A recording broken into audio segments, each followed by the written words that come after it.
क्या आपने कभी सोचा है कि प्लेन क्रैश में इतने सारे लोग मारे जाते हैं तो वो बच जाते हैं अगर उनको पैराशूट दिया जाता, तो आखिर एयरलाइन कंपनी उनको पैराशूट क्यों नहीं देती।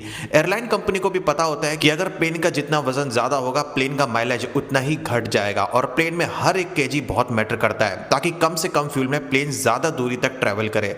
अगर आप इसलिए थोड़ा सा भी एक्स्ट्रा सामान एयरपोर्ट पर ले जाते हो तो वहां के स्टाफ आपसे एक्स्ट्रा पैसे मांगने लगेंगे, क्योंकि लॉन्ग टर्म में ये प्रॉफिट के हिसाब से ही चेक करते हैं। एयरप्लेन का जितना वजन कम होगा उनको उतना ही ज्यादा प्रॉफिट होगा। और इसका दूसरा रीजन ये है कि अगर एयरप्लेन कंपनी एयरप्लेन में बैठे सभी पैसेंजर को पैराशूट दे भी दे तो क्या वो बच जाएगा? इसका आंसर है नहीं, क्योंकि चलते हुए प्लेन से पैराशूट से कूदना बिल्कुल वैसा ही होगा जैसे 500 किलोमीटर पर आवर की तेज स्पीड से चल रही बुलेट ट्रेन से कूदना हो। और अगर आप कूद भी गए तो उस प्लेन का इंजन आपको अपनी तरफ खींच लेगा और उसके बाद जो दर्दनाक डेथ होगी वो किसी को पता भी नहीं चलेगा। और मान लो अगर आप इंजन में फंसे भी नहीं तो भी आप मारे जाओगे, क्योंकि कूदते वक्त प्लेन की बॉडी से आप टकरा जाओगे, क्योंकि स्पीड ही इतनी ज्यादा तेज होती है। इसलिए फंडामेंटली हमें एक ऐसे प्लेन को बनाना चाहिए जिससे क्रैश ही ना हो, और इस बात पर ज्यादा लड़ना नहीं चाहिए कि पैराशूट क्यों नहीं दिया जाता। और ज्यादातर प्लेन क्रैश 90 से 95% हवा में कभी नहीं होते। टेक ऑफ और लैंडिंग का टाइम यही सबसे खतरनाक और इंपॉर्टेंट टाइम होता है एयरप्लेन के लिए। इसलिए हर सीट में पैराशूट देने के बजाय पूरे प्लेन में ही पैराशूट का सिस्टम होना चाहिए।